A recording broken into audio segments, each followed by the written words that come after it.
Hey there, cats and kitties. I am the Blues Man, Johnny Blues, and it's going to be a brief little review for Psycho-Pass, episode 13. Another really incredible episode, I have to say. We're really getting back to brass tacks with the main storyline in this episode, whereas the last one was a flashback to do with Yayoi. This episode brings us right back to the aftermath of Akane witnessing the death of her friend at the hands of Makishima, the Dominator not working, and all of that stuff. And what really is called into question in the opening of this episode is the opposite side of the coin of what I've discussed previously, the motivations behind the Makishimas and Rokako Oreos that we see them going after. You know, it's very much an artistic form of criminality that they're basically trying to voice against the Sibyl system, this lemming lifestyle that humanity has overplaying it. And on the opposite side of that coin is the ominous bureaucracy, the people who are maintaining that facade of order. And we basically hear that, you know, the suspect from the previous case that pushed Kagami over the edge and made him become demoted to an enforcer from a detective, this guy was spirited away in the middle of the night. They just quietly, hush-hush, got rid of him. And that is very ominous for what that basically means. In order to maintain this facade of order, they have to make sure that the Sibyl system seems infallible. They have people, working around it to make sure that there are no gaps in judgment, but nobody can be allowed to learn that there are criminals out there whose coefficients cannot be read by Sibyl. So, quietly, discreetly get rid of them, chop them up into little pieces, tuck them away in the middle of the night so nobody ever knows the wiser, and that's a very disconcerting idea. Now, essentially, you have Genoza going along with this, and I sense there's a little bit of reluctance, but he didn't really put up much of a fight, and this makes me call into question, could this come into play later on once they find Makishima? His orders are to bring in Makishima alive. Kagami's not going to do that. He is going to go for blood, and I almost have to wonder if that's going to be the same story with Akane. We see after she pays a visit to Kagami in the hospital that she is very willing and eager to undergo this procedure, a memory scoop that could entirely endanger her sanity.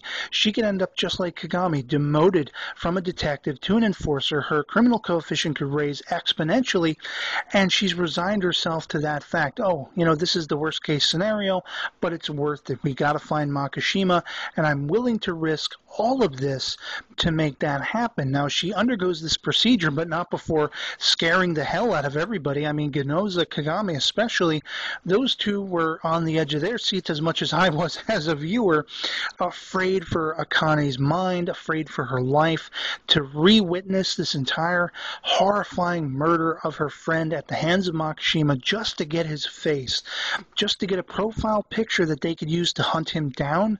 It's insane almost, and it just calls into question, what is she going to be capable of down the line?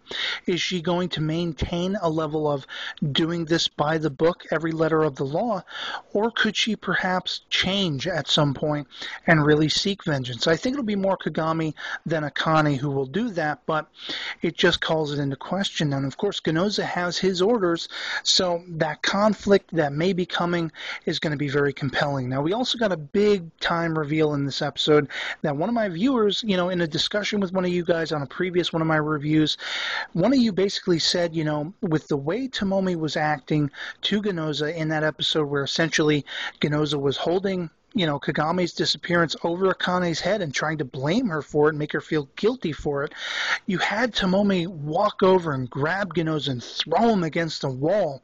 And one of you guys said in a comment, basically, I wonder if Tomomi is Genoza's father. And I thought this was an intriguing, astounding revelation if that were to be true, because you saw that very fatherly dealing with his son kind of attitude. And with the level of intimate knowledge that he's had of Genoza's history, it just all came to play. We finally got that revelation in this episode that as Genoza himself is potentially walking that line of danger of going down the same path as his father, having his criminal coefficient raised, he's putting himself in danger with all the stress of his job and worrying about Akane and all this stuff. The only person he can go to seek advice from is his father, and that is Tomomi. And that was such an exciting revelation because essentially I'm fearful for Ganoza. I'm thinking danger lurks ahead for him, whether that means death, whether that means his criminal coefficient being raised, and the idea that Tomomi is the voice of reason because he's fatherly.